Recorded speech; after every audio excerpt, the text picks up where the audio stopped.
This is a Belgian Coticule sharpening stone. Here are the ends. It's a natural combo. This isn't staining from oil or anything. This is a natural surface feature on this stone.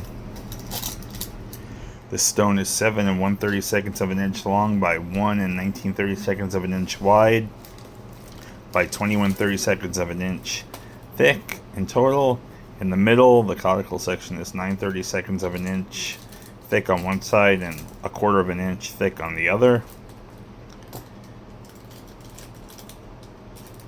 Here's the surface.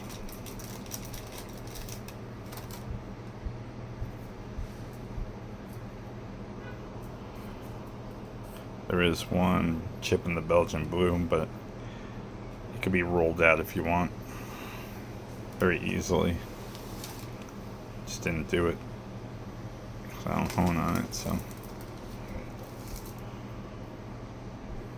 Coticule, thank you.